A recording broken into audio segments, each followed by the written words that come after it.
नमस्कार दोस्तों, news centre bye Jitu में आपका स्वागत है। आइए शुरू करते हैं प्राचीन भारत के इतिहास का एक महत्वपूर्ण चैप्टर, गुप्त एवं गुप्तोत्तर काल।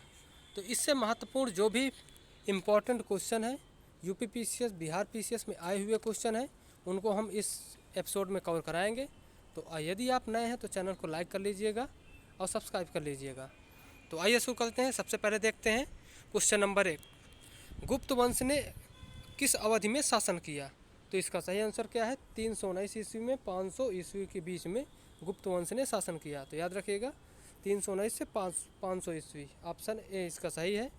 अगला देख लेते हैं, प्राचीन भारत में किस वंश का शासनकाल स्वर्ण युग कहा जाता है? तो याद रखिएगा ये गुप्त काल, क्योंकि गुप्त काल में सबसे ज़्यादा सांस्कृतिक इतिहास वाले काव्यों अथवा साहित्यों का रचना हुआ, तो इस कारण से इसे गुप्त काल का स्वर्ण युग कहा जाता है, गुप्त काल को।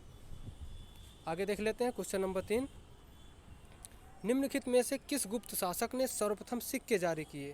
तो इसका सही आंसर है चंद्रगुप्त प्रथम ने सर्वप्रथम सिक्के जारी किए और इन्होंने सबसे पहले चांदी के सिक्के जारी किए थे। तो ये भी याद रखिएगा कि चांदी के सिक्के सर्वप्रथम चंद्रगुप्त मौर्य ने जारी किए थे। अगला देख लेते हैं, गुप्त संवत की स्थापना किसने की? तो चंद्रगुप्त प्रथम ने की, क्वेश्चन ऑप्शन ए। तो चंद्रगुप्त प्रथम ने गुप्त संवत की स्थापना की, ऑप्शन ए इसका सही आंसर है। अगला देख लेते हैं,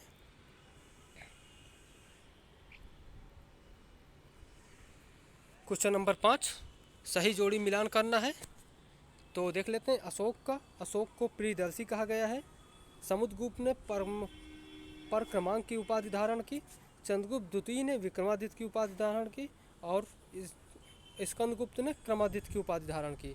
तो इसका सही ऑप्शन है ऑप्शन सी, ए का 2, बी का 1, सी का 4 और डी का 3।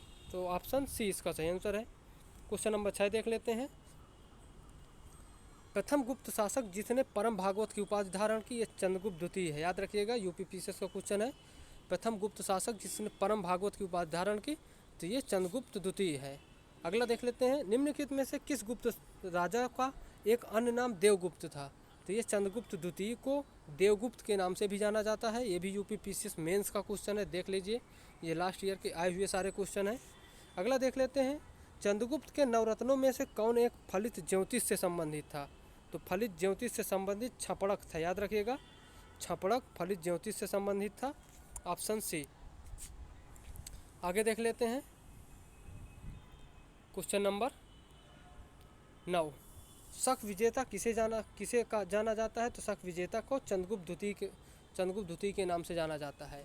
तो शक विजेता चंद्रगुप्त द्वितीय जाना जाता है। अगला देख लेते हैं, क्वेश्चन नंबर 10, कालिदास किसके शासनकाल में थे? तो कालिदास चंद्रगुप्त द्वितीय के शासनकाल में थे और ये एक उसके नवरत्नों में से एक थे। याद रखिएगा चंद्रगुप्त द्वितीय के शासनकाल में नवरत्न रहते थे, ये नवरत्नों में से एक थे। अगला देख लेते हैं, क्वेश्चन नंबर 11, निम्नलिखित कथनों पर विचार कीजिए तथा नीचे दिए गए कूट से सही उत्तर चुनिए। तो देख लेते हैं, विक्रम संवत 58 ईसा पूर्व, शक संवत 78 ईसा पूर्व, गुप्त काल 319 ईसा पूर्व। देख लेते हैं क्या क्वेश्चन पूछा गया है।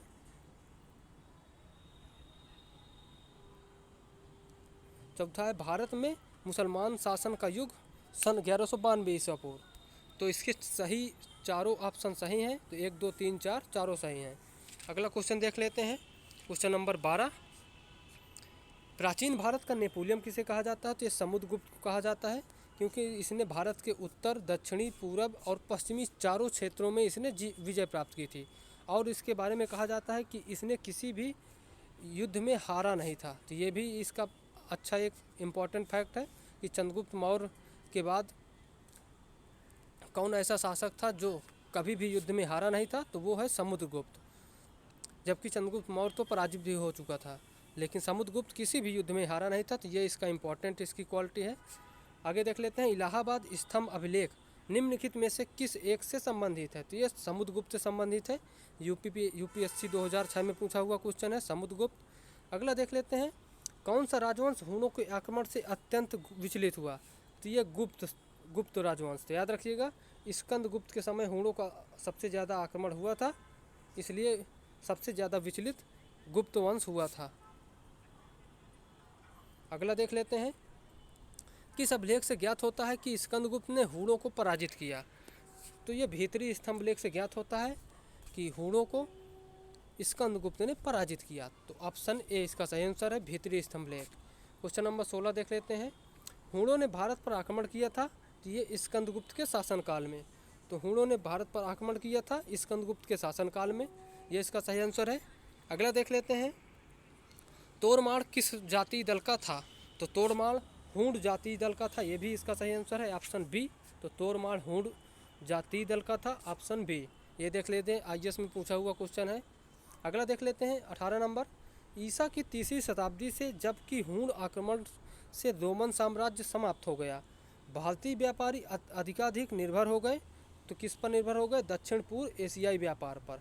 तो याद रखिएगा, दक्षिण पूर्व एशियाई व्यापार पर सबसे ज़्यादा निर्भर हो गए गुप्त साम्राज्य के समय। क्यों ऐसा हुआ था ये भी याद रखिएगा, क्योंकि ये यूपीएससी में पूछा हुआ क्वेश्चन था। क्योंकि उस समय तक व्यापारियों को हवाओं का ज्ञान हो गया था, जिसके कारण से दक्षिण पश्चिम में व्यापार उनका अच्छा होता था। तो ये भी आईएएस 1999 में पूछा गया क्वेश्चन है। क्वेश्चन नंबर 20 देख लेते हैं। गुप्त साम्राज्य द्वारा निम्न में से किन्हें कर रहित कृषि भूमि प्रदान की जाती थी? तो ये ब्राह्मणों को कर रहित भूमि प्रदान की जाती थी। एमपीपीसीएस में पूछा हुआ क्वेश्चन है, याद रखिएगा। गुप्त साम्राज्य द्वारा ब्राह्मणों को कर रहित भूमि प्रदान की जाती थी, ऑप्शन सी। क्वेश्चन नंबर 20 देख लेते हैं। हिंदू विधि द्वारा मान्य कर कितना था? तो हिंदू विधि द्वारा मान्य कर कितना था? तो 1/6 भाग, याद रखिएगा, 1/6 भाग हिंदू विधि द्वारा मान्य कर था, 1/6 भाग। तो ओके दोस्तों, मिलते हैं आपसे नए वीडियो में। Thank you, bye.